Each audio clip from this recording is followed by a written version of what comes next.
అని మనం ఆలోచిస్తే వాక్యాన్ని సుత్యతో పోల్చాడు కొన్ని చోట్ల కదా. నా వాక్యం నా మాట సుత్య వంటిది కదా అన్నాడు.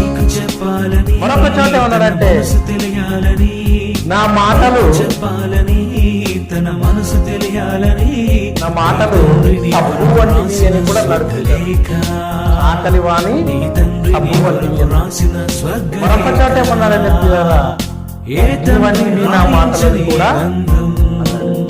అంటే ఈ దేవుడి యొక్క మాటల్ని ఎందుకు దేవుడి అని చెప్పాడు అనంటే, సుత్తి ఏం చేస్తుంది, సుత్యతో ఎందుకు పోల్చాడు అనంటే పిల్లరా, సుత్యతో ఎందుకు పోల్చాడు అనంటే, సుత్తే మనిషి ఏదైనా పాపం చేస్తే తప్పు చేస్తే సుత్యలా మారి దేవుని యొక్క వాక్యం నిన్ను శిక్షిస్తుంది అని చెప్పడానికి దేవుడు వాక్యాన్ని సుత్యతో కూడా పోల్చడం జరిగింది పిల్లలు.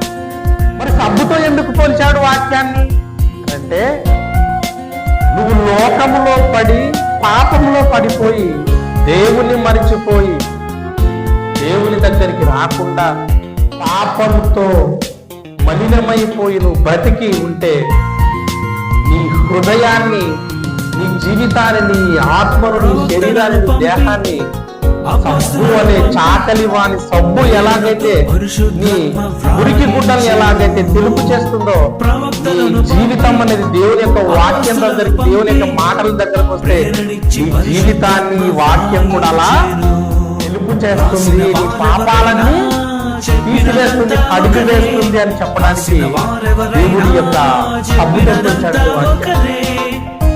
మరొక చోట ఏం చెప్పాడంటే, వాక్యాన్ని అర్థంతో కూడా, అర్థం ఏం చూపిస్తుంది మనకి, అర్థం ఏం చూపిస్తుందంటే మనిషి యొక్క రూపాన్ని అర్థం.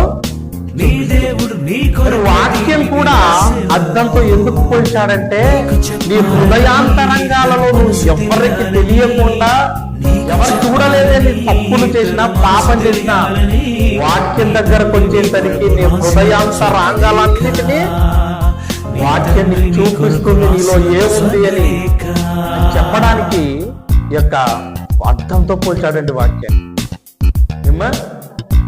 ఇంత గొప్ప జీవ గ్రంథాన్ని, ఇంత గొప్ప వాక్యాన్ని కలిగి